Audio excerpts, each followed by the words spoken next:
اعوذ باللہ من الشیطان الرجیم بسم اللہ الرحمن الرحیم فَإِن طَلَّقَهَا پھر اگر اس نے طلاق دے دی عورت کو تیسری طلاق. دو طلاقوں کا تذکرہ پچھلے درس میں گزر گیا. اب اللہ جل شانہ تیسری طلاق کا حکم فرما رہے. فَإِن طَلَّقَهَا پس اگر اس نے تیسری طلاق بھی عورت کو دے دی تو اب اس کے بعد فَلَا تَحِلُّ لَهُ اب وہ عورت اس خاوند کے لیے حلال نہیں ہے. من بعد اس کے بعد اس تیسری طلاق دینے کے بعد اب اس کے لیے حلال نہیں ہے. ہاں ایک صورت ہے حلالے کی کہ حتیٰ تنکح زوجا غیرہ یہاں تک کہ وہ اس خاوند کے علاوہ کسی اور خاوند سے نکاح کرے، دوسرا خاوند کرے، دوسرا نکاح کرے. فَإِن طَلَّقَهَا پھر وہ خاوند اس کو طلاق دے تو اب فلا جناح علیہما اب ان دونوں پر، پہلے خاوند پر اور اس عورت پر کوئی حرج نہیں ہے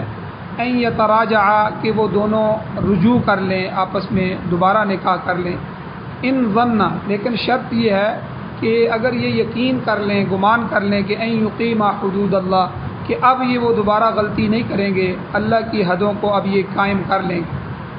وتلک حدود اللہ اور یہ اللہ کی حدیں ہیں. یبینها اللہ ان حدوں کو بیان کرتے ہیں لقوم یعلمون ایسی قوم کے لیے جو علم رکھنے والے، علم رکھنے والی قوم کے لیے، امت محمدیہ کے لیے اللہ یہ احکام، یہ حدیں بیان کر رہے ہیں. سورہ بقرہ کی آیت نمبر 230 آج کے درس میں تلاوت ہوئی ہے، آپ نے اس کا ترجمہ بھی سنا. گزشتہ درس میں طلاق کا مسئلہ بیان ہوا تھا، اس کے بعد پھر خلع کا مسئلہ بھی آیا. خلع کی تفصیل بھی آپ نے کل کے درس میں سنی. پھر طلاق بالمال جو ہے کہ مرد مطالبہ کرے کہ اتنا مال تو دے تو میں تجھے طلاق دے دیتا ہوں، جس کا تذکرہ بھی آیا. تو آج کی آیت کا تعلق بھی مسئلہ طلاق کے ساتھ ہے. وہاں یہ بیان ہوا تھا کہ الطلاق مرتان، طلاق رجعی جو ہے 2 مرتبہ ہے، جس میں طلاق دینے کے بعد خاوند رجوع کر سکتا ہے. اس درس میں تیسری طلاق اور اس کے نتائج کا ذکر اللہ فرما رہے ہیں. فرمایا فَإِن طَلَّقَهَا یعنی اگر کوئی شخص اپنی بیوی کو تیسری مرتبہ بھی طلاق دے دے تو اب رجوع کا حق ختم ہو گیا، اب رجوع نہیں کر سکتا. فَلَا تَحِلُّ لَهُ اس خاوند کے لیے، اب اس مرد کے لیے حلال نہیں ہے. من بعد اس تیسری طلاق دینے کے بعد حتیٰ تنکح زوجا غیرہ جب تک کہ وہ کسی دوسرے خاوند سے نکاح نہ کر لے، وہ عورت کسی دوسرے خاوند سے نکاح نہ کر لے. تو اب یہ عورت پہلے خاوند کے لیے مغلظہ ہو گئی ہے تیسری طلاق کے بعد. اب اس کے لیے یہاں جو ہے کوئی صورت باقی نہیں رہی. یہاں اگرچہ عدت کا اللہ نے ذکر نہیں کیا کہ وہ عدت گزارے گی پھر دوسرا نکاح کرے گی، لیکن پہلے یہ بات آ چکی ہے کہ طلاق ہونے کے بعد یا بیوگی کے بعد، بیوہ جب ہو جائے، خاوند فوت ہو جائے تو عورت کی عدت پوری کرنا ضروری ہے. اس کے بغیر وہ نکاح ثانی نہیں کر سکتی، دوسرا نکاح نہیں کر سکتی. تو یہاں بھی وہی صورت ہے کہ جب کوئی شخص تیسری طلاق دے دے تو پھر وہ عورت عدت کے ایام پورے کرے گی اور اس کے بعد پھر جو ہے دوسری جگہ نکاح کرنے کی مجاز ہوگی. تو فَإِن طَلَّقَهَا اب اللہ فرماتے ہیں اب وہ جو اس نے دوسرا نکاح کیا ہے، اب دوسرا خاوند بھی اس کو طلاق دے دے یا فوت ہو جائے تو عورت کو پھر دوبارہ عدت گزارنی ہوگی. اس کے بعد پھر وہ تیسرا نکاح کر سکتی ہے. اب وہ تیسرا نکاح چاہے کسی اور مرد سے کرے چاہے اسی پہلے خاوند سے کرے، اس کو اختیار ہے. لیکن اگر پھر پہلے خاوند سے نکاح کرنا چاہے تو دوسری عدت جو ہی پوری ہو جائے تو فلا جناح علیہما اب ان دونوں پر کوئی حرج نہیں ہے، پہلا خاوند اور اس بیوی پر، کہ ان یتراجعا کہ یہ رجوع کر لیں، یہ اب آپس میں دوبارہ نکاح کر لیں، رجوع کر لیں. لیکن اللہ نے فرمایا شرط یہ ہے ان ظنّا ان یقیما حدود اللہ کہ وہ گمان کر لیں، یقین کر لیں کہ اب اللہ کی حدود کو قائم کریں. مطلب یہ ہے کہ ان دونوں کو اس بات کا احساس ہو جائے کہ انہوں نے علیحدگی اختیار کر کے سخت پریشانی اٹھائی ہے، لہذا آئندہ ایسی صورت پیدا نہیں ہونے دیں گے. تو اس شرط کے ساتھ جو ہے وہ دوبارہ نکاح کر لیں اور زوجین کی حیثیت سے زندگی گزار سکتے ہیں. تو یہ گویا کہ حلالہ ہو گیا. ٹھیک ہے، تو آگے انشاءاللہ بیان کروں گا کہ جو ہمارے جو ہے زمانے میں حلالہ ہے جس کو ہم کہتے ہیں، اس کے اندر قباحت ہی قباحت ہے، گناہ ہی گناہ ہے۔ یہ شرعی حلالہ ہے کہ ایک عورت کو 3 طلاقیں ہو گئی، اب وہ عدت گزارے، دوسرے خاوند کو کے ساتھ نکاح کرے، نکاح کرنے کے بعد وہ اپنی مرضی سے طلاق دے، جب بھی دے، 2 سال بعد، 10 سال بعد، یا نہ مرضی ہو اس کی تو ساری زندگی رکھے، ٹھیک ہے۔ لیکن اگر اپنی مرضی سے طلاق دے یا طلاق نہیں دیتا، فوت ہو جاتا ہے، فوت ہونے کے بعد بھی عورت عدت گزارے گی، اب اس نے نکاح تو کرنا ہے، تو دونوں صورتوں میں پھر یہ شرعی حلالہ ہے کہ اب پہلے خاوند کے لیے وہ حلال ہو سکتی ہے کہ وہ دوسرے خاوند کی بھی عدت گزار لے، گزارنے کے بعد اب پہلے خاوند سے نکاح کر سکتی ہے۔ جیسا کہ گزشتہ درس میں بھی بیان کیا تھا کہ الطلاق مرتان، طلاقیں دراصل 2 ہی ہیں، 2 ہی طلاقیں ہیں۔ ایک طلاق دے بندہ، دوسری کی بھی ضرورت نہیں ہے، اسی میں بیوی عدت کے بعد خود بخود بائن ہو جائے گی، جدا ہو جائے گی، معاملہ حل ہو جاتا ہے تو دوسری بھی نہ دے۔ لیکن زیادہ سے زیادہ اگر دینی ہے تو 2 دے، 2 کی گنجائش ہے۔ وجہ یہ ہے کہ اس کی آخری حد 3 ہے، آخری حد تک نہ پہنچے، ٹھیک ہے۔ 2 دے گا تو 2 دینے کے بعد کم از کم اس کے پاس رجوع کرنے کا اختیار تو ہوگا، وہ عدت کے اندر رجوع تو کر سکتا ہے، اور اگر رجوع نہیں کرتا تو بالفرض اگر عدت گزر بھی جاتی ہے تو گزرنے کے بعد بھی گنجائش ہے کہ اگر جو ہے وہ رجوع نہیں کر سکتا لیکن نکاح کے ساتھ ہی جو ہے اس کا دوبارہ جو ہے وہ آپس میں نکاح کر سکتے ہیں، حلالے کی بھی ضرورت نہیں ہوگی، آگے دوسرے نکاح کی بھی ضرورت نہیں ہوگی۔ تو اسی لیے امام مالک رحمۃ اللہ علیہ ائمہ اربعہ میں سے، ان 4 ائمہ میں سے بڑے فقہا جو ہیں، ان میں سے امام مالک رحمۃ اللہ علیہ تیسری طلاق کو پسند نہیں فرماتے۔ ان کے مسلک میں یہ ہے کہ تیسری طلاق دینی ہی نہیں چاہیے۔ تاہم طلاق کا احسن طریقہ یہی ہے، جیسے میں نے پہلے بیان کیا تھا، کہ ایسی پاکی میں ایک طلاق دی جائے جس میں مباشرت نہ کی ہو، میاں بیوی ملے نہ ہوں، تو جب 3 حیض یا 3 ماہ جیسی بھی صورت ہو وہ گزر جائیں تو عورت آزاد ہو جائے گی، طلاق بائن ہو جائے گی، لہذا دوسری اور تیسری طلاق دینے کی ضرورت ہی نہیں ہے، ٹھیک ہے۔ 1 یا 2 طلاق کی صورت میں عدت کے دوران بغیر دوبارہ نکاح کیے ہوئے رجوع ہو سکتا ہے، اور اگر عدت گزر جائے تو پھر بھی جو ہے نکاح کر کے رجوع کیا جا سکتا ہے، اس میں کوئی دقت نہیں ہے، کوئی قباحت نہیں ہے۔ اور اس طریقہ طلاق کے مطابق اگر ایک طلاق کے بعد رجوع کی کوئی صورت ممکن نہ ہو تو دوسرے طور میں دوسری طلاق بھی دی جا سکتی ہے۔ تو اب بھی سوچے اور جو ہے وقت موجود ہے، آپس میں ٹھنڈے دل سے سوچ لیں، تو غور کریں، جو متنازع امور تھے ان میں آپس میں تصفیہ کریں۔ اگر اس کے بعد بھی جو ہے دوسری طلاق دوسرے طہر میں دوسری پاکی میں دی، اب بھی اگر جو ہے آپس میں نہیں بن رہی تو پھر تیسری طلاق دینا اگر ضروری چاہتا ہے تو پھر تیسرے طہر میں تیسری پاکی میں جا کے تیسری طلاق دے۔ تو بہرحال بہتر طریقہ یہی ہے کہ 3 طہروں میں 3 طلاق دے۔ تو حیض کی حالت میں طلاق دینے سے اگرچہ طلاق تو واقع ہو جاتی ہے لیکن انسان گناہ کا مرتکب ہوتا ہے، گناہ گار ہوتا ہے، یہ طلاق بدعت کہلاتی ہے۔ اور اسی طرح بیک وقت ایک ہی مجلس میں کھڑے کھڑے 3 طلاقیں دے دیتا ہے تو یہ بھی طلاق بدعت ہے، آدمی گناہ گار ہوتا ہے، سنت کے خلاف، دین کے خلاف۔ اب حیض کی حالت میں طلاق دینا یا 3 طلاقیں بیک وقت دینا یا ایک ہی طہر میں ایک ہی پاکی میں 3 طلاقیں دینا، اس کے متعلق فقہاء اکرام کے اندر تھوڑا سا اختلاف پایا جاتا ہے۔ شیعہ حضرات کے ہاں جو ہے وہ حیض کی حالت میں 3 طلاقیں گٹھی دینے سے طلاق ہوتی نہیں ہے، ایک بھی نہیں ہوتی شیعوں کے ہاں۔ اور جو فرقہ ظاہریہ ہیں، ظاہری اصحاب ظواہر،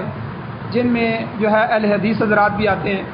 ان کا مسلک یہ ہے کہ بیک وقت 3 طلاقیں دینے سے وہ 3 نہیں ہوں گی، وہ ایک ہی شمار ہوں۔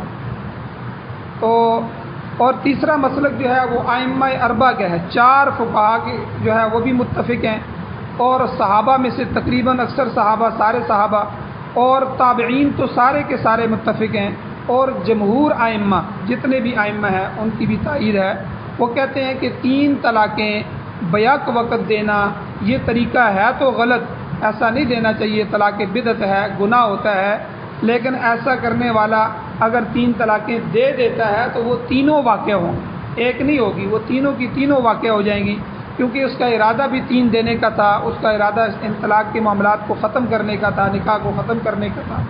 اس لیے تینوں واقع ہو جائیں گے۔ اب میں جو حضرات کہتے ہیں کہ 3 طلاقیں ایک ہوتی ہیں، 3 طلاقیں دینا وہ ایک ہوتی ہے، ان کی دلیل کیا ہے؟ مسلم شریف کے اندر ایک حدیث ہے حضرت عبداللہ ابن عباس رضی اللہ تعالیٰ، اس سے وہ دلیل پکڑتے ہیں کہ حضرت عبداللہ ابن عباس فرماتے ہیں کہ حضور علیہ السلام کے زمانے میں اور حضرت ابو بکر صدیق رضی اللہ تعالیٰ عنہ کے زمانے میں اور حضرت عمر رضی اللہ تعالیٰ عنہ کے ابتدائی زمانے تک 3 طلاقیں ایک ہی طلاق تصور کی جاتی تھی۔ بعد میں حضرت عمر رضی اللہ تعالیٰ عنہ نے حکم جاری کیا کہ جو شخص بیک وقت 3 طلاقیں دے گا وہ 3 ہی سمجھی جائیں گی۔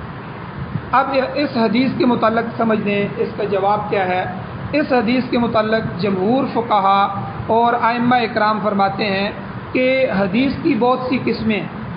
مرفوع حدیث، موقوف حدیث، معضل اور معنعن اور اسی طرح موضوع، تو یہ حدیث کی بے شمار قسمیں ہیں۔ تو ان میں سے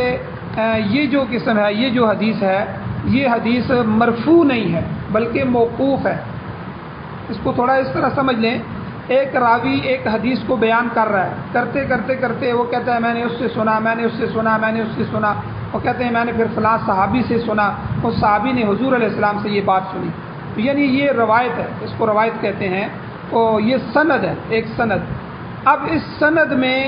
بات آ کے صحابی پر ختم ہو جائے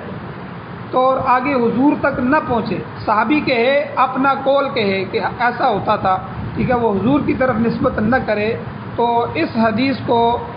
جو ہے وہ موقوف کہتے ہیں کہ یہ یہاں موقوف ہے، آگے حضور تک نہیں پہنچی بلکہ یہ صحابی کا اپنا قول ہے۔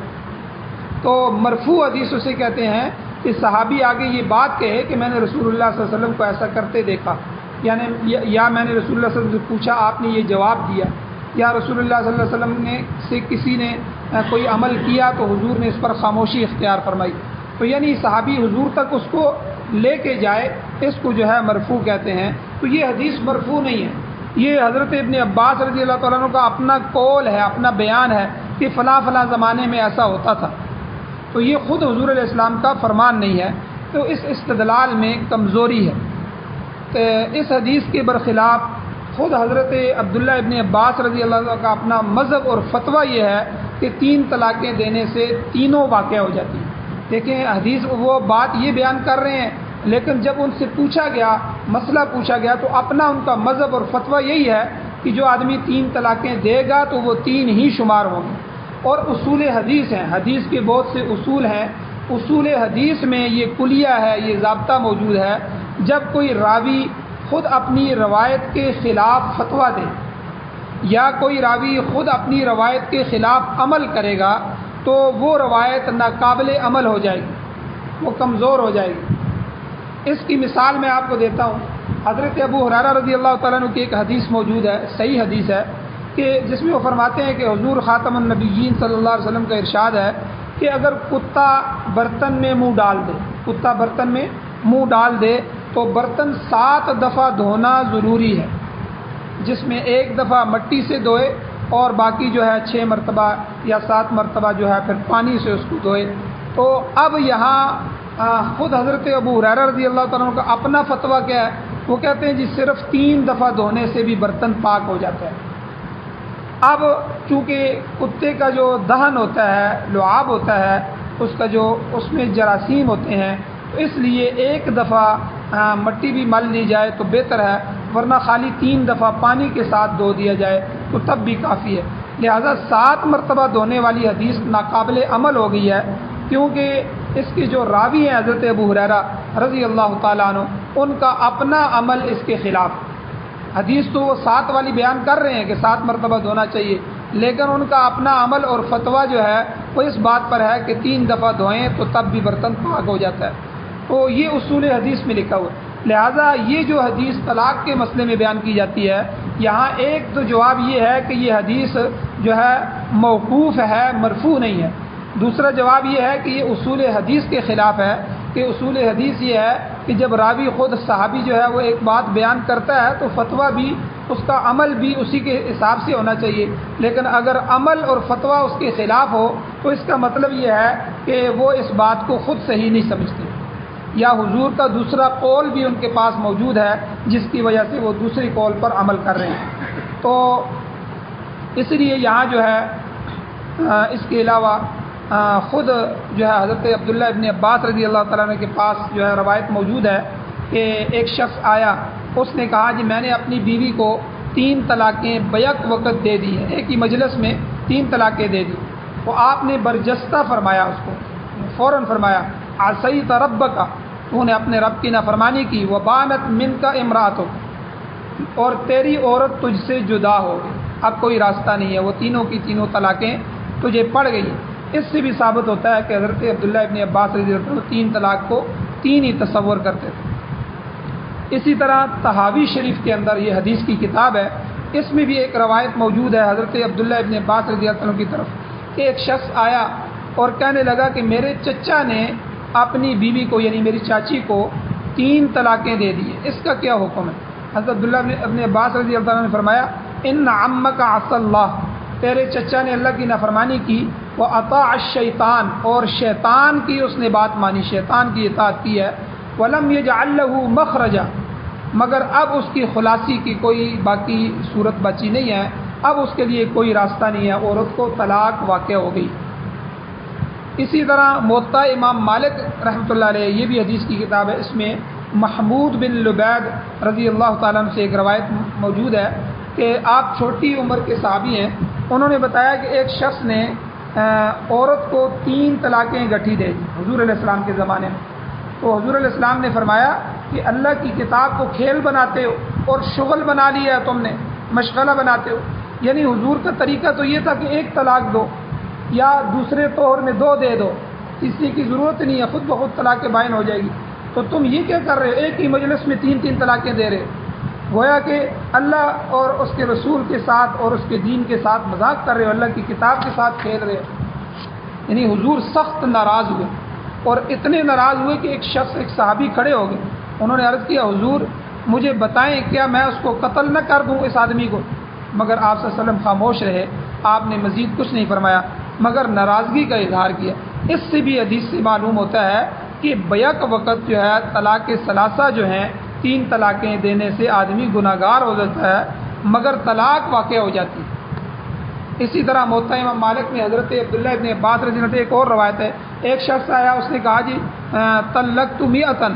میں نے اپنی بیوی کو 100 طلاقیں دی، اب میرے لیے کیا مسئلہ ہے؟ حضرت عبداللہ ابن عباس رضی اللہ تعالیٰ عنہ نے فرمایا کہ 3 طلاقوں کے ساتھ تو تیری عورت علیحدہ ہو گئی، 3 طلاقوں سے وہ علیحدہ ہو گئی، باقی جو 97 طلاقیں ہیں وہ دے کر تم نے اللہ کی آیات کے ساتھ مذاق اڑایا، اللہ کے قرآن سے کھیلے ہو۔ تو معلوم ہوا کہ 3 طلاقیں دینے سے تینوں واقع ہو جاتی ہیں، لہذا 3 طلاقوں کے ایک واقع ہونے والی روایت وہ قابل عمل نہیں۔ البتہ اس کے متعلق فقہائے کرام نے 1-2 جواب دیے ہیں، یہ توجیہ کی ہے کہ اس کا مطلب یہ بھی ہو سکتا ہے کہ حضور علیہ الصلوۃ والسلام اور حضرت ابوبکر صدیق رضی اللہ تعالیٰ عنہ اور حضرت عمر رضی اللہ تعالیٰ عنہ کے ابتدائی دور میں لوگ ایک ہی طلاق دیتے تھے، ان کو مسئلہ معلوم تھا، دیندار لوگ تھے، تو وہ ایک ہی طلاق دیتے تھے، حضور نے سکھایا تھا، 3 کا رواج ہی نہیں تھا۔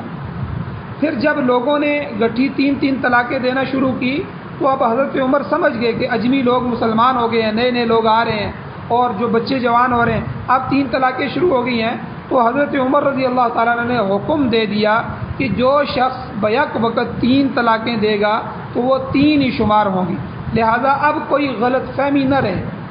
کہ 3 طلاقیں بیک وقت دینے سے اب ایک ہی واقع ہوگی، اب وہ رجوع کر سکے گا، اب ایسی بات نہیں ہے، اب جو 3 دے گا وہ 3 ہی شمار ہوں گی، لہذا لوگوں خبردار ہو جاؤ۔ تو ایک جواب تو اس کا یہ ہے، اور ابو داؤد شریف میں بھی آتا ہے کہ 3 طلاقوں کو 1 طلاق شمار کرنا یہ اس عورت کے لیے ہے جس کا نکاح ہوا ہے مگر خاوند سے خلوت نہیں ہوئی، اس کی رخصتی نہیں ہوئی۔ اگر آپ نکاح کر دیتے ہیں، رخصتی نہیں ہوئی، تو وہ شخص اگر ایک وقت میں 3 طلاقیں بھی دے دیتا ہے، مثال کے طور پر تجھ کو طلاق ہے، تجھ کو طلاق ہے، تجھ ان الفاظ سے تجھ کو طلاق ہے، 3 طلاقیں بھی دیتا ہے، تو ایسی عورت کہ جس کی ابھی رخصتی نہیں ہوئی تھی، خالی نکاح ہوا تھا، اور خلوت نہیں ہوئی تھی تو ایسی عورت پہلی طلاق پر ہی بائن ہو جائے گی، اس کا حکم الگ ہے، پہلی طلاق سے ہی یہ طلاق بائن اس کو پڑ جاتی ہے، اس کی دوسری اور تیسری طلاقیں لغو ہو جاتی ہیں، بیکار ہو جاتی ہیں۔ تو اس کے لیے یہ مسئلہ ہے کہ جو ہے اگر 3 طلاقیں دے جائے گی تو وہ ایک ہی شمار ہوگی اور ایک ہی کے ساتھ وہ طلاقیں بائن ہو جائیں گی۔ اور اسی طرح یہ بات بھی یاد رکھیں کہ ایک جواب فقہا نے یہ بھی دیا ہے کہ پہلے زمانے میں تاکیداً جو ہے ایک طلاق ایک ہی دیتے تھے، لیکن تاکیداً 2 3 4 اوپر اس کو تاکید پکا کرنے کے لیے دیتے تھے۔ صحابہ کا زمانہ تھا، جھوٹ کا تو زمانہ نہیں تھا، دیانت تھی، امانت تھی۔ اب جو صحابی یعنی کبھی ہم کسی بات کو پختہ کرنے کے لیے 2 دفعہ کہہ دیتے ہیں، مثلاً بیٹے کو کہتے ہیں بیٹا یہ کام کرنا ہے تم نے، ٹھیک ہے نا، کرنا ہے، اچھا یاد رکھنا تم نے یہ شام تک کام کرنا ہے۔ اب 3 4 دفعہ ہم اس کو کہہ دیتے ہیں، کام تو ایک ہی ہے، کہنا بھی ایک ہی دفعہ تھا، لیکن یہ جو باقی ہم نے 2 دفعہ یا 3 دفعہ کہا ہے یہ تاکیداً کہا ہے کہ تاکہ اس کو یہ کام یاد رہے اور وہ شام تک کر لے۔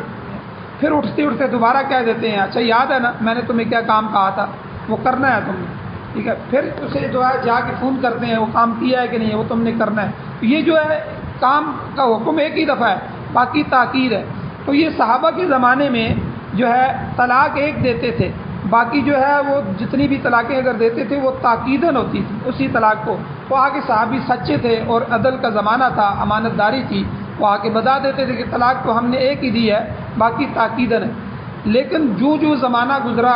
آگے حضرت عمر رضی اللہ تعالیٰ عنہ کا زمانہ آیا، انہوں نے دیکھا کہ بہت سارے اجمی بھی مسلمان ہوئے ہیں، غیر عرب بھی مسلمان ہوئے ہیں، نئے نئے لوگ دین میں داخل ہو رہے ہیں، اور وہ دینداری جو صحابہ اکرام کی تھی اب اس میں کمی آنا شروع ہو گئی ہے۔ تو اب حضرت عمر رضی اللہ تعالیٰ عنہ نے فتویٰ دے دیا اور اجماع صحابہ ہو گیا اس بات پر۔ اجماع صحابہ ہمارے ہاں مستقل دلیل ہے، سارے صحابہ نے بھی اس بات پر اجماع کر دیا کہ بھائی اب جو ہے دیانت داری اس طرح نہیں رہی اور آئندہ آنے والا زمانہ تو اس سے بھی خطرناک ہوتا جائے گا، اس لیے اب جو 3 طلاقیں دے گا اس کی 3 طلاقیں 3 ہی شمار ہوں گی۔ اب وہ تاکید والی بات نہیں رہی، اب وہ بات ختم ہو گئی، اس لیے اب جو ہے خبردار ہو جاؤ۔ تو آج ہمارے زمانے میں دیکھیں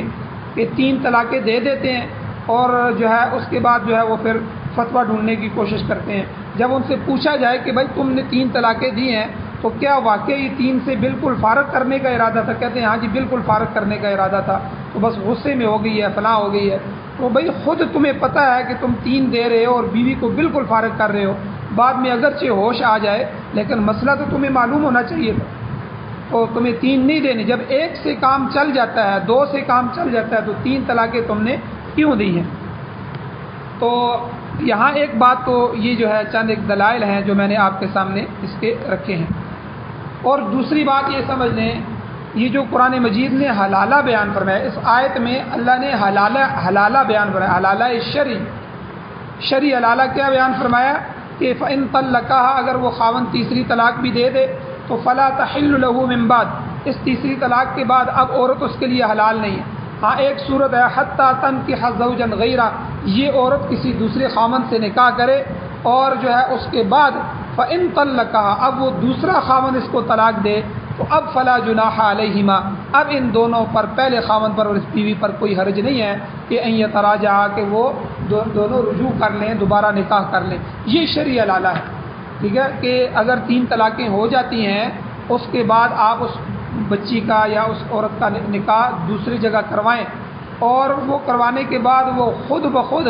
10 سال بعد 20 سال بعد جب بھی طلاق دے یا نہ بھی دے اور وہ فوت ہو جائے، اپنی زندگی ساری اس کو رکھے، فوت ہونے کے بعد عورت عدت گزارے، طلاق کے بعد عدت گزارے، اب اپنی مرضی سے دی ہوئی طلاق یا فوتگی کے بعد جو عدت گزارنے کے بعد اب جو ہے عورت پہلے خاوند کے لیے حلال ہوگی، یہ شرعی حلالہ ہے۔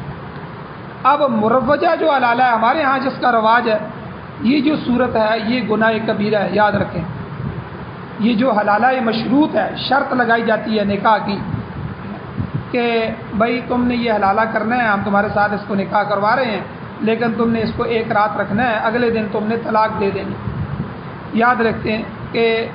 اب جب ہم دیکھتے ہیں کہ اس میں رجوع کی کوئی صورت باقی نہیں رہی ہے، اب ہم کسی دوسرے شخص کے ساتھ اس شرط پر نکاح کر دیتے ہیں کہ وہ طلاق دے دے گا، پھر پہلا خاوند نکاح، بھائی جی بچے ہیں جی چھوٹے چھوٹے، یہ ہے جی وہ ہے، تو یاد رکھیں اگرچہ اس طرح قانونی جواز تو پیدا ہو جاتا ہے، ٹھیک ہے، اس کا طلاق بھی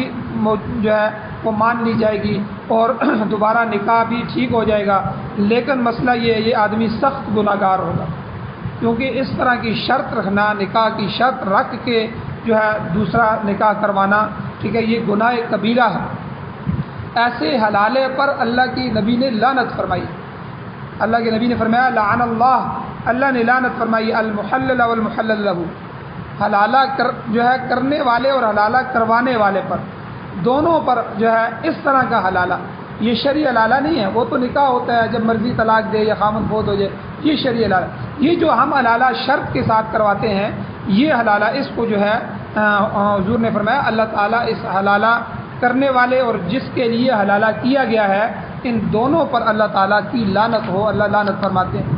بہرحال یاد رکھیں یہ حرام اور حلال کا مسئلہ ہے، اور اگر حرام اور حلال میں اختلاف پیدا ہو جائے تو اصول یہ ہے، کلیہ اور ضابطہ یہ ہے کہ حرام کو ترجیح دی جائے گی، لہذا اس مسئلے میں بھی 3 طلاق پر عورت حرام ہو جائے گی، چاہے بیک وقت ایک ہی مجلس میں 3 طلاقیں دی ہوں یا ایک ہی پاکی کے اندر دی ہوں یا حیض کے دوران بھی دی ہوں۔ اب عورت اس مرد کے لیے حلال نہیں ہو سکتی جب تک کہ وہ دوسرے خاوند سے نکاح نہ کرے، پھر خاوند فوت ہو جائے یا طلاق دے دے تو دوبارہ پہلے خاوند سے نکاح ہو سکتا ہے۔ آخر میں اللہ فرماتے ہیں وَتِلْكَ حُدُودُ اللَّهِ، یہ اللہ کی حدیں ہیں، یہ اللہ نے حد مقرر کر دی، تمہارے لیے یہ حدیں ہیں، ضابطے ہیں، یہ قانون ہے جو اللہ نے قرآن میں بیان فرمایا۔ یُبَيِّنُهَا، اللہ ان حدوں کو بیان کرتے ہیں، اللہ قرآن میں ارشاد فرما رہے ہیں، بیان کر رہے ہیں، لِقَوْمٍ يَعْلَمُونَ، اہل علم قوم کے لیے، تم اے امت محمدیہ علم والے لوگ ہو، تم حضور علیہ السلام کی طرف نسبت والے لوگ ہو، تمہارے لیے اللہ نے یہ حدیں، یہ ضابطے بیان فرما دیں، مسئلہ نکاح کا ہو، مسئلہ طلاق کا ہو، مسئلہ عدت کا ہو، مسئلہ ایلا کا ہو، مسئلہ زہار کا ہو، یعنی یہ جتنے بھی مسائل ہیں، جتنی بھی حدیں ہیں، یہ اللہ نے انسانوں کی یہ واضح طور پر مقرر بھی فرما دی اور بیان بھی فرما دی۔ اب ان حدوں کا احترام بھی کرنا چاہیے اور ان حدوں پر عمل بھی کرنا چاہیے اور ان کو توڑنا نہیں چاہیے اور ان کو عبور نہیں کرنا چاہیے، ورنہ انسان اللہ کا باغی ہو جائے گا، اللہ کا دشمن بن جائے گا، سخت گناہ گار ہوگا اور پھر اللہ کی گرفت میں آئے گا، اللہ کے عذاب میں آئے گا۔ اللہ جل شانہ سے دعا ہے اللہ ہمیں عمل کی توفیق عطا فرمائے۔ آمین۔ الحمدللہ رب العالمین والعاقبۃ للمتقین والصلاۃ والسلام علی رسولہ النبی الأمی الکریم۔ اللهم ربنا آتنا فی الدنیا حسنۃ وفی الآخرۃ حسنۃ وقنا عذاب النار۔ یا اللہ ہماری کمیوں کوتاہیوں کو معاف فرمائے، یا اللہ درگزر فرمائی، صغیرہ کبیرہ گناہوں کو معاف فرمائے، یا اللہ قرآن و سنت کو پڑھنے، سننے، سمجھنے، اس پر عمل کرنے کی توفیق نصیب فرمائے۔ یا اللہ یہ آپ کی طرف سے ہمارے لیے دستور زندگی ہے، دستور حیات ہے، ضابطہ حیات ہے، یا اللہ یہ آئین ہے، یا اللہ اس پر ہمیں عمل کی توفیق عطا فرمائے۔ یا اللہ اس نظام کو پوری دنیا کے نظاموں پر غالب فرمائیے، قرآن و سنت کی بہاریں نصیب فرمائیے۔ یا اللہ ہم جو پریشان حال ہیں پریشانیاں دور فرمائیے، مقروضوں کے قرض پورے کرنے کے اسباب پیدا فرمائیے۔ یا اللہ جو بیمار ہیں ان کو شفا عطا فرمائیے، جو ایمان کی حالت سے اس دنیا سے جا چکے ہیں یا اللہ ان سب کی بخشش فرمائیے۔ صلی اللہ تعالیٰ علی خیر خلقہ محمد و آلہ و اصحابہ اجمعین برحمتک یا ارحم۔